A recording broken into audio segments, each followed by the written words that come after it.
جو بحثیت جرنلسٹ اور پاکستانی جو مجھے ایک مشکل نظر آ رہی ہے وہ یہی ہے کہ ہم دیکھیں گے کہ جب تک یہ فارم 45 کا معاملہ حل نہیں ہوتا جو کہ الیکشن کمیشن کو کرنا چاہیے، دیکھیں ہر ایوان کے اندر پی ٹی آئی اپوزیشن کے اندر بیٹھے گی، اور یہ صرف ایک مائنورٹی اپوزیشن نہیں ہوگی، یہ بھرپور میجورٹی کی اپوزیشن ہوگی. اور جو ہاؤس کے اندر مجھے لگتا ہے کہ اچھی خاصی ہمیں وہ دیگا مشتی کے سین جو ماضی کے اندر آپ کو ایک دفعہ آپ کو یاد ہوگا 2008 کے بعد پیپلز پارٹی اور نون لیگ کے درمیان ہوا کرتے تھے، دستوں گریباں ہم نے دیکھا، فزیکل جو ہے وہاں پہ لڑائیاں ہوا کرتی تھی.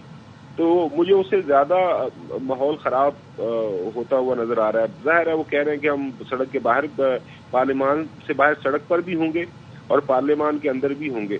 تو میرے خیال میں یہ انتخابات کے اوپر جو سوالیہ نشان ہے وہ الیکشن کمیشن میرے خیال میں جتنا جلدی ہو سکے وہ جو بھی انہوں نے انویسٹیگیشن کرنی ہے الیکشن ٹریبیونلز کے ذریعے فیصلے کرنے ہیں وہ کر دیں، تاکہ ہمارے سامنے ایک جو صورتحال ہے واضح ہو جائے. ٹھیک ہے، تھینک یو سو مچ خاور گمن. ساری صورتحال پر ہم نے ان کا تبصرہ جاننے کی کوشش کی، اور ظاہر ہے کیا اس وقت اسلام آباد میں اس حوالے سے خبریں لیٹ سی کوششیں ہو رہی ہیں، اور اب کتنا ٹائم مزید لیتی ہیں دونوں طرف کی لائنز کہہ لیں آپ جو حکومت بنانا چاہ رہے ہیں، اس میں دیکھتے ہیں اور مزید کتنا وقت لگتا ہے. لیکن ابھی ہم بالکل وقت نہیں لگائیں گے بریک لینے میں، ایک بریک لینے اس کے بعد فوراً حاضر ہوں گے. آپ نے کہیں جانا، ہمارے ساتھ رہنا ہے.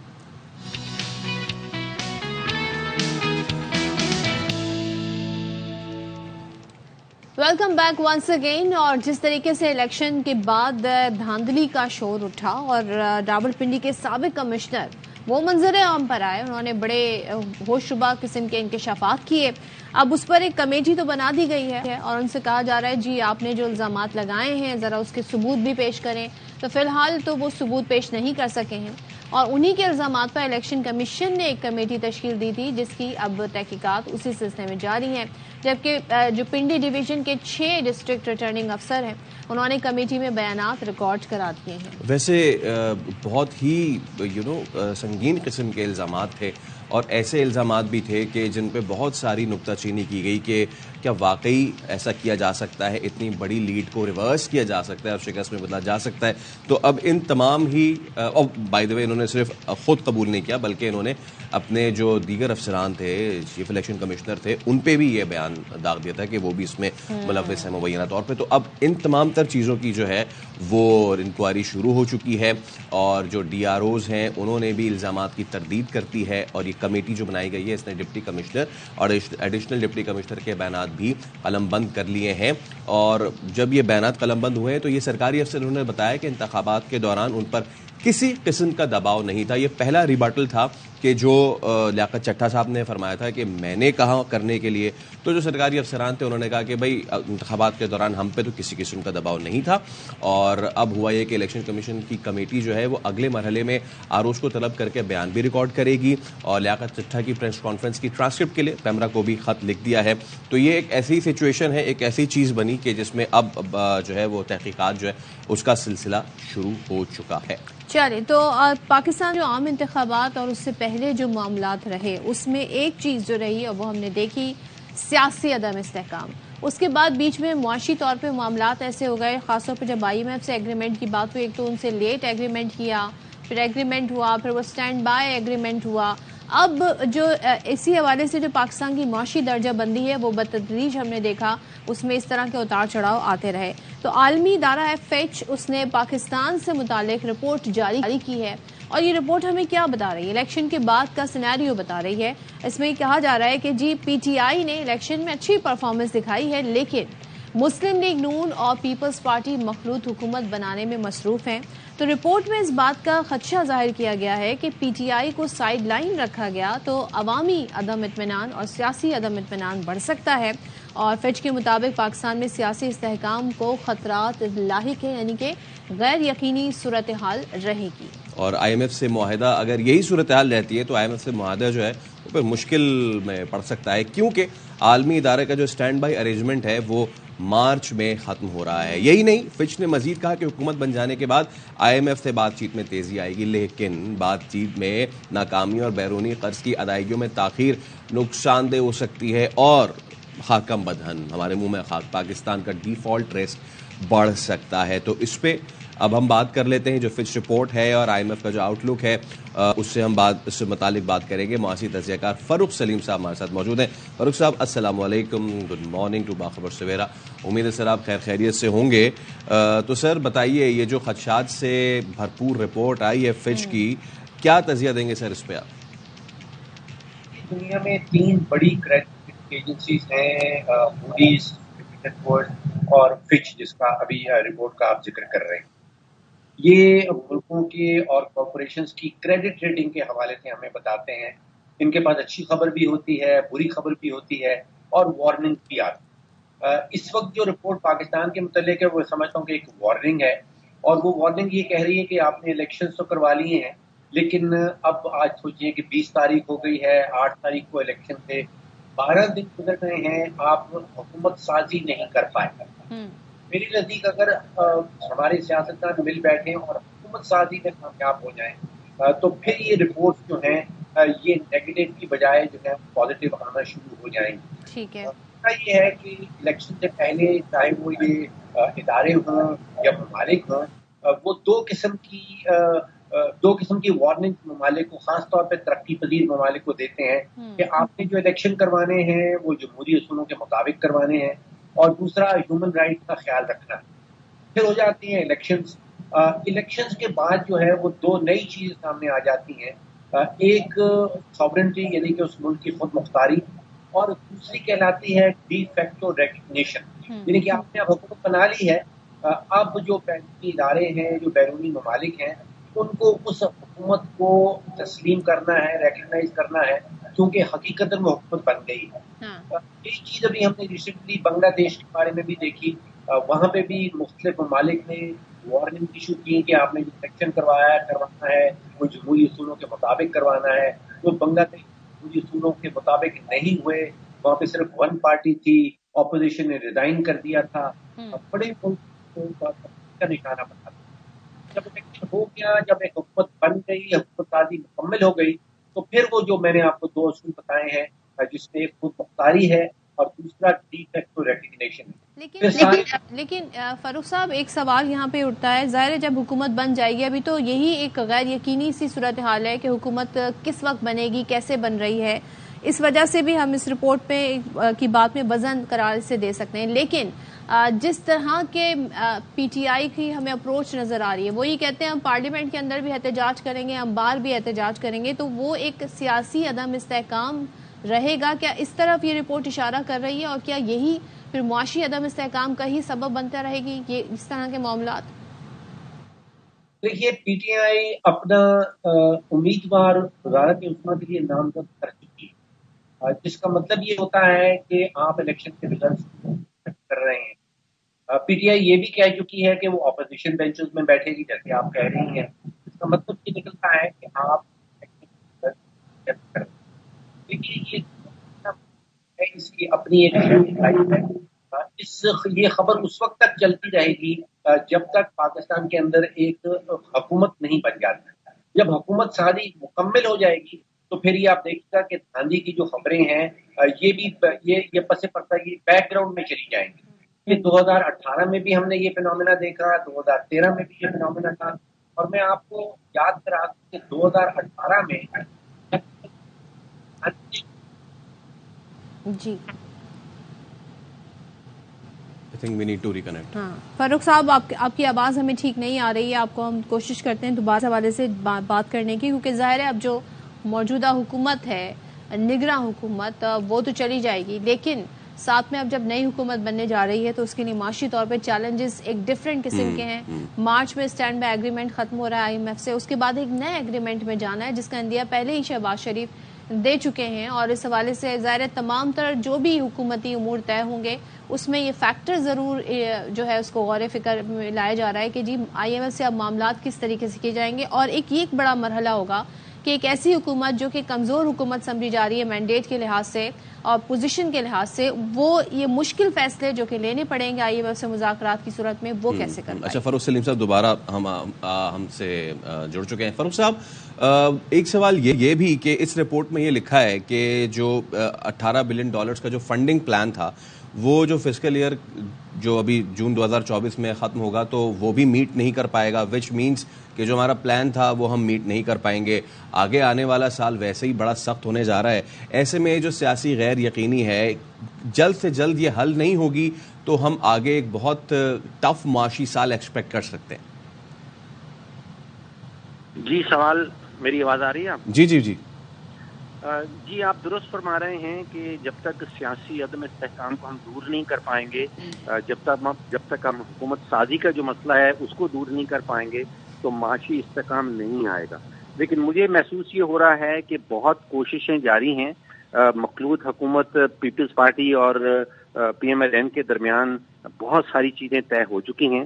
I am optimistic about the future. اور دوسری آپٹمزم کی بات یہ ہے کہ ایک بڑی اسٹرانگ اپوزیشن ہمیں نظر آئے گی پارلیمنٹ کے اندر. ایک حکومت اور اس کے ساتھ ایک اسٹرانگ اپوزیشن، یہ دونوں چیزیں جو ہیں یہ پاکستان کے فیوچر کے لیے اور پاکستان میں رہنے والے جو لوگ ہیں ان کے فیوچر کے لیے میں سمجھتا ہوں کہ اچھی ثابت ہوں. اور چیلنجز کی اگر ہم بات کرنا چاہیں آنے والی حکومت کے لیے، کیا ایسے چیلنجز ہیں جو فوری طور پر جن کا تدارک کرنا ہوگا؟ جی، مارچ کی اینڈ تک جو اسٹینڈ بائی ایگریمنٹ ہے IMF کا وہ ختم ہو جائے گا. ہمیں اس سے بھی ایک بڑا IMF کا پیکج چاہیے ہوگا. جو آپ نے ذکر کیا کہ جو اس سال کی یا اگلے 10 مہینے کی جو فائنینشیل ریکوائرمنٹ ہیں وہ لگ بھگ $20-21 بلین کی ہیں.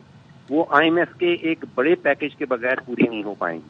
تو سب سے بڑا چیلنج جو نئی حکومت کے لیے سامنے آئے گا، سب سے پہلے آئے گا، وہ IMF کے ساتھ بیٹھ کے نیگوشیٹ کرنا اور ایک نئے پیکج کا انتظام کرنا ہے. اس کے بعد مہنگائی کا حال، پاکستان میں جو رہنے والے لوگ ہیں، آپ دیکھ رہے ہیں کہ گیس کی قیمتوں میں کوئی 1000% اضافہ ہوا ہے، ٹماٹر کوئی 100% بڑھ گئے ہیں، آٹا کوئی 60% بڑھ گیا ہے، چینی ایک سال میں 55% بڑھ گئی ہے. یہ سب سے بڑا بوجھ ہے پاکستان کے 24 کروڑ عوام کے اوپر. تو IMF کے معاملے کے بعد میں سمجھتا ہوں کہ دوسرا سب سے بڑا چیلنج جو ہے وہ مہنگائی کو کنٹرول کرنے کے حوالے سے ہوگا. ٹھیک ہے، تھینک یو سو مچ فاروق سلیم صاحب ہم ساتھ تھے. اب دیکھتے ہیں جی معاشی طور پہ آنے والی حکومت کتنا اسٹرانگ پرفارمنس دکھاتی ہے، کیا بیہیو کرتی ہے، اور معاشی اشارے پھر اس حوالے سے کیا انڈیکیٹرز. آپٹمسٹک رہنا بہت ضروری ہے، لیکن صرف فچ نہیں، اس سے پہلے موڈیز بھی ایسے ہی رپورٹ جاری کر چکی ہے. تو جو اسٹیک ہولڈرز ہیں انہیں دیکھنے کی ضرورت ہے کہ جب تک سیاسی استحکام نہیں آتا معاشی بھی نہیں آ سکے گا. ہم ایک بریک لے رہے ہیں، حاضر ہوں گے تو پھر کچھ کرکٹ کی اور کچھ دیگر خبریں بھی شامل کریں گے. اسٹے ود اس.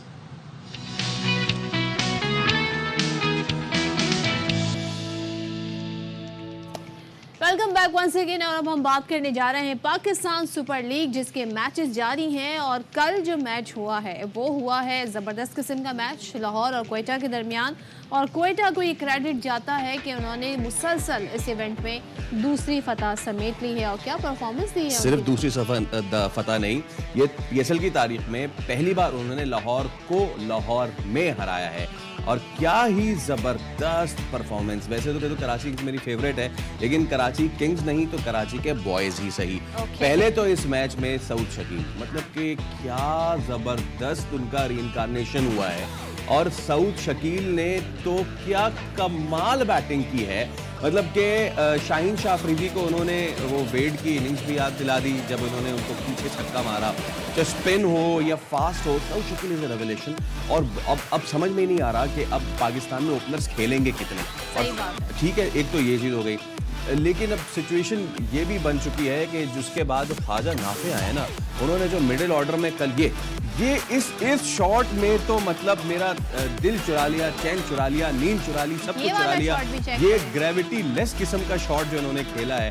اور خواجہ نافع not only about being being, یہ صرف ہٹ نہیں کر رہے ہیں، یہ اسپنرز کو ہلکا سا گائیڈ بھی کر دیتے ہیں اور ڈیلیکیٹلی ان کا پیس بھی استعمال کر دیتے ہیں. نو ریسپیکٹ فار اینی ون. شاہین شاہ افریدی کو اس کو کہتے ہیں بنا کے شاٹ مارنا، اور پکے شاٹ مارنا. ہاں، کیا کمال ہے، مطلب کہ زبردست. اور اس پہ پھر آپ دیکھ سکتے ہیں کہ یہ میں بار بار یہ تو ریپیٹ پہ لگنا چاہیے.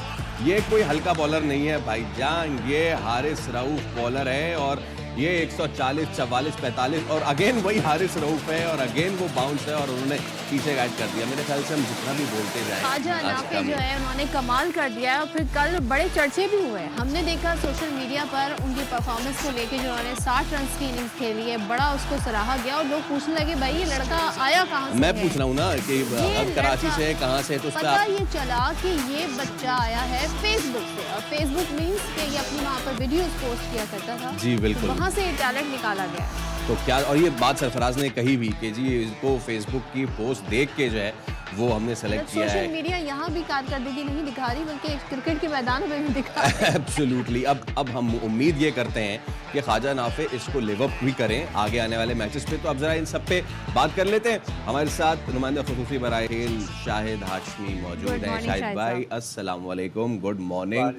اور میں تو یہ سوچ رہا تھا مڈل آرڈر پہ میں بہت پریشان تھا, دیکھ رہا تھا آصف علی کب کھیلیں گے اور جو ہمارے خوشدل شاہ وہ بھی فلاپ ہو رہے ہیں, اس کے علاوہ دیگر جو بیٹسمین ہیں وہ بھی نہیں چل رہے. لیکن خواجہ نافع نے جو کل بیٹنگ کی ہے, میں تو آئی ایم آسٹرک. مجھے سمجھ میں نہیں آ رہا کیا الفاظ میں استعمال کروں. حارث رؤف کے لیے رسپیکٹ نہیں, شاہین شاہ افریدی کے لیے رسپیکٹ نہیں. شاہین شاہ افریدی کو انہوں نے وہ چھکا مارا جو وراٹ کوہلی نے مارا تھا ان کو ورلڈ کپ میں, اور حارث رؤف کو تو انہوں نے بالکل ہی پانی پلائے بغیر ہی جو ہے نا کل انہوں نے ٹھکائے کیے. تو سر خواجہ نافع کے حوالے سے بتائیں کیسی لگی آپ کو ان کی پرفارمنس؟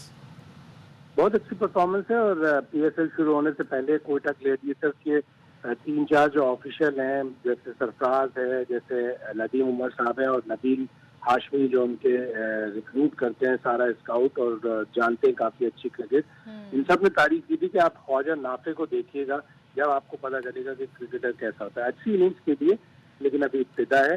انڈر 19 کھیل چکے ہیں کراچی سے, رمضان کرکٹ ٹورنامنٹ کھیلا ہے, اور جس طرح آپ نے بتایا کہ فیس بک پہ اپنی پوسٹ ڈالتے تھے, اپنی ویڈیو ڈالتے تھے, تو اچھا کرکٹر ہے. لیکن ابھی 3-4 میچ کھیلنے دیں. اس طرح کے اچھے خاصے پلیئرز آئے ہیں.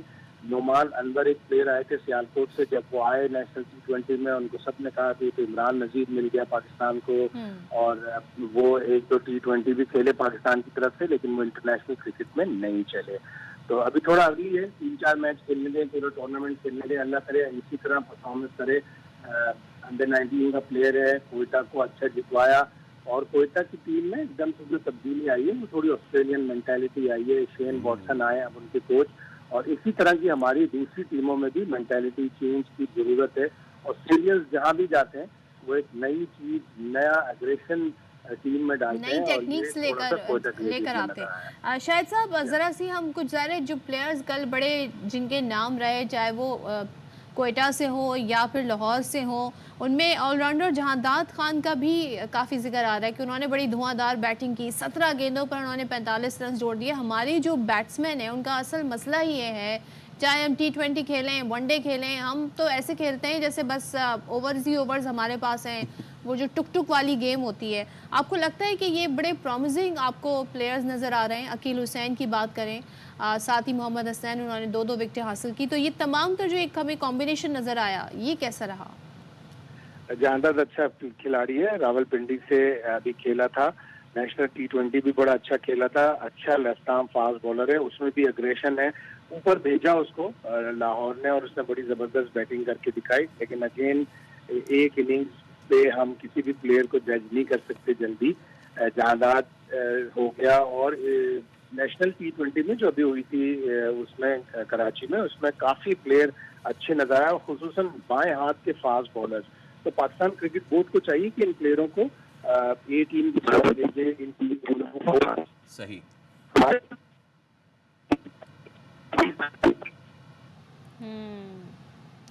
شاہد صاحب سے ہم رابطہ کرنے کی کوشش کریں گے. لیکن میچ ہو رہے ہیں زبردست, مقابلے بھی زبردست ہو رہے ہیں, اور لیکن وہی بات کہ ہم لوگ جی ایک پرفارمنس, ایک میچ کی پرفارمنس کی بنیاد پر کافی زیادہ کھلاڑیوں کے حوالے سے جی پریڈکٹ کر دیتے ہیں کہ یہ کھلاڑی آئے گا تو تباہی پھیر دے گا. لیکن ظاہر ہے یہ وہ ٹیلنٹ ہے جس کو پالش کرنا ضروری ہے. یہی آپ کی بات کو, اسی کو میں سوال بنا کے شاید ویسے کرنا چاہ رہا تھا. ایک پرفارمنس پہ تو ہم نہیں جج کر سکتے, 2 پرفارمنس پہ تو کر سکتے ہیں. میں سعود شکیل کا تو میں لازمی ان سے کہنا چاہ رہا تھا, کیونکہ انہوں نے اوکے دیکھیں